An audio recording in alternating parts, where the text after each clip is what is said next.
Hi guys, Mr. Sonnenberg here. Today we're going to be naming ionic compounds.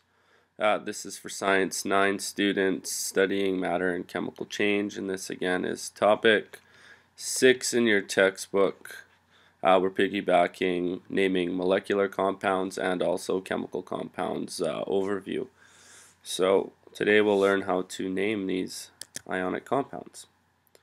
So what we need to look at is what is an ionic compound, and so we've discussed before that it's a combination of two or more elements. That's what forms a compound, but here we're going to combine a metal and a non-metal. So the left side of the periodic table are our metals and the right side typically is the non-metals, and we've discussed the periodic table so we have an idea of where they are. So when we are naming ionic compounds, we're always going to combine a cation, the metal, and so the metal will be known as a cation. We're going to combine it with a nonmetal, and it's going to be known as an anion. So you're going to hear me refer to these two terms, the cation and the anion.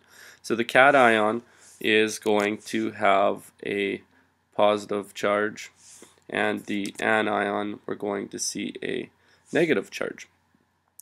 Now, what we're doing here through these examples is we're going to be combining binary ionic compounds. So if you take a look here at these binary ionic compounds, what that means is that we are combining two different elements. So 2 being the key number here, two different elements. Or also polyatomic ions we'll be adding as well.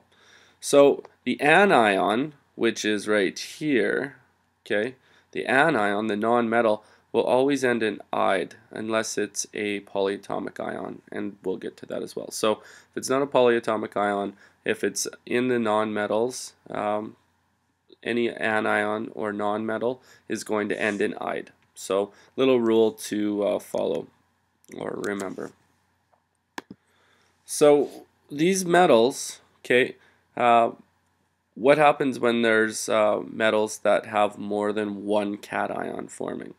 So if we're forming metals, but they have some of them on the periodic table, and I have one example here, I have iron, has more than one cation. So it has more than one charge.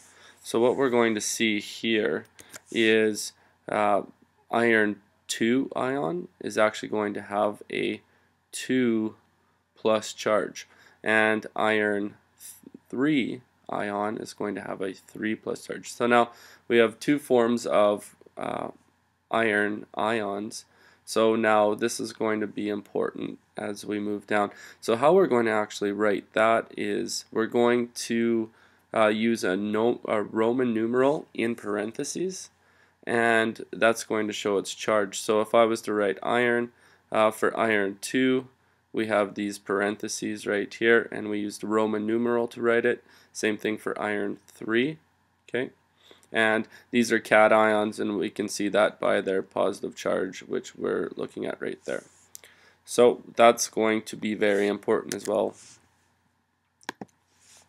Okay, so what we're looking at here are there are certain metals that are going to have only one type of ionic charge or cation.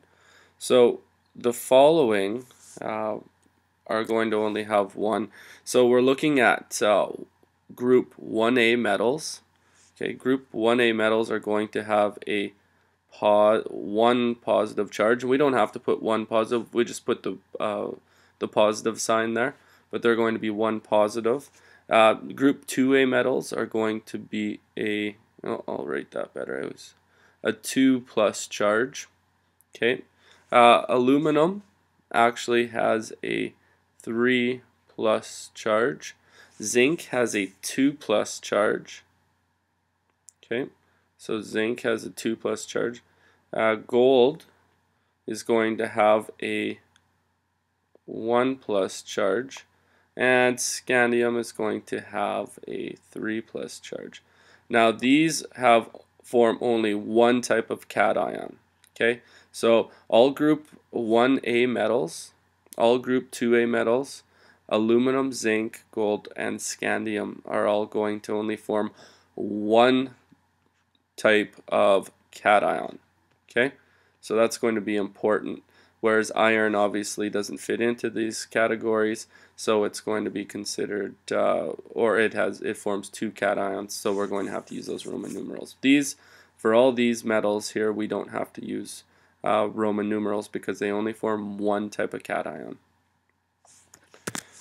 So how do we find the charge? Well, if you were to look at your periodic table, you're actually going to see there are charges that we can find. So I've just shown a list. I'll just separate this list here. If we look, we can see hydrogen, we can see group 1, so this would be like group 1A metals. Okay, going down, these group 1A metals are going to, remember, they're going to have a 1+ charge. Group 2A metals are going to have a 2+ charge, but then on the other side are anions, okay, which are here, are going to have a negative charge. So we just have to look at the number on the periodic table, and you can actually see, if you look here at this, it has, you can't really see it, but there's a 2+ charge right there. So that's where we have to look. So you can actually find the information on the periodic table. So cations are going to be positive and anions are going to be negative. Now if we look, we're going to actually do a few examples. So I'm going to show you one that we're going to name, and actually I'll show you them all, but it's a good time to maybe pause, maybe even try it yourself, and then see if you can do them as well. So remembering the rules. So what we have here is sodium bromide. So first thing we're going to have, or the first, is our sodium ion. So this is our sodium ion, okay, and our sodium ion has a 1+ charge.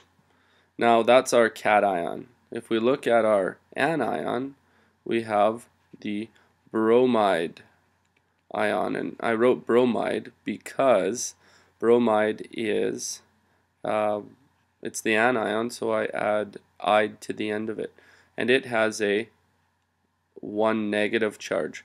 So how we're going to write this, if we're going to name it, we want to have equilibrium, so we want to have the same number of ion charge, so we can actually determine that this is a quality formula and it's balanced. So how are we going to name this? Well, I'm going to call this sodium bromide. Alright, we don't need parentheses because this is sodium is actually one of the metals that only forms one type of cation. So our next example, it becomes a little bit harder, but what we're going to look at here is, first we have our cation. The first is listed metal is always, or the metal is the cation. So what this is it's calcium. It's the calcium ion, and the calcium ion has a 2+ charge. Okay, I'll write that again. 2+ charge. That's a plus sign right there. And then our fluorine, our anion, is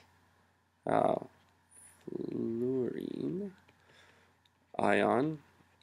Okay, our fluorine ion actually has a 1- charge. So what happens is, if we look at this subscript, we have two 1- charges, which is going to give us a total of 2 negative, right? If we were to multiply that, because that's the same as 1 negative, okay, right there. So now it's even with our 2+ calcium charge, so we can tell this is a valid formula as well. So now for every 1 calcium we have 2 fluorines, but their ions, their ionic charge is going to be equivalent. So that's very important when we're doing this. Now we're going to make it even more difficult. I'm going to challenge you a bit more. So, oh, sorry, I forgot to actually name this. So this is actually, the name of it's going to be calcium fluoride. oops, sorry, I spelled that wrong. Trying to spell flour. Maybe I should go make some cinnamon buns. Okay, so it's calcium fluoride. So remember, we name the cation first and then the anion second, and the anion is going to end in ide, IDE, except for what we're going to be talking about now, which is polyatomic ions. So what is a polyatomic ion? Well, polyatomic ion is this right here, polyatomic ion. Remember, we talked about them in the last screencast, or in the chemical compound screencast. So what we have here is we have our aluminum cation. Okay, so it's our aluminum ion, and aluminum actually has a 3+ charge. And on the other side we have our anion, so this is called sulfate. This is our polyatomic ion. So sulfate ion. And sulfate actually has a SO4. It has a 2 charge. Now that doesn't add up. So we have to do what's a little bit of math, and I know you guys are going to hate this because we have to do math. Oh no! I always hear you guys complain about the math. So now we have to do some math. So what we need to do is we need to find the lowest common multiple. So what we're going to do is the lowest common multiple is going to be, between the two, is going to be 6. So we're going to make sure we have 6 negative here. Well, our 2 negative charge down here, okay, our 2 negative charge down here, and our 3 subscript is going to give us a 6 negative charge, and then our 3+ charge here and our 2 subscript is actually going to give us a 6 positive charge on the cation side. So this is a valid formula as well. So what we're going to do is we're going to write this out. So its name is going to be aluminum sulfate. Now you're probably wondering, why doesn't it say sulfide? Well, because with the polyatomic ions we use 8 or the ending, whatever ending they have. So in this case we're going to use sulfate. Okay, so we don't need, because of aluminum's nature, being a group 1A metal, or being one of the metals that forms only one cation, we don't have to put any parentheses in here. Okay. Now I'm going to make it even harder, challenge you a little bit more. So what we have here is, we're going to notice that this was not one of the metals. This isn't a group 1A metal, this isn't a group 2A metal, this is an aluminum, gold. What we have here is iron. So this is our iron ion. But we're actually not going to look at its charge yet, because it forms 2 cations. So first we're going to actually start by looking at our cation. And I'll talk about these parentheses in a second here as well. But we're going to look at our ion. So our ion is actually phosphate. So this is our phosphate ion. Now phosphate, PO, and it's a polyatomic ion. It actually has a charge of 3 negative. So now we have to determine, we're going to find the lowest common multiple again, just as we did before.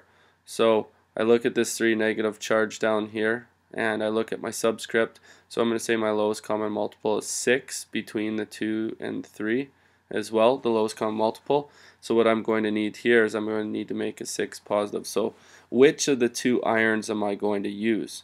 Well, I'm going to have to use iron 2. So iron 2, so I'm going to actually use the iron with a 2+ charge, because that's actually going to give me this 2, and the subscript 3 are going to give me this 6 positive lowest common multiple. So if I'm going to name this, I need to use the Roman numerals in parentheses, so I'm going to name it iron 2 phosphate.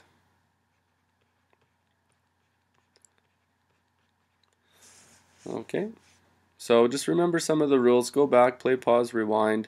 If you have any questions, please bring them to class. But that's naming ionic compounds, so I hope this has helped you.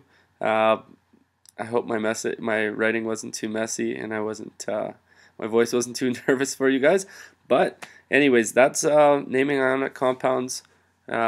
Please bring questions to me, and thanks for tuning in. And I hope these really help you guys out. We'll see you guys.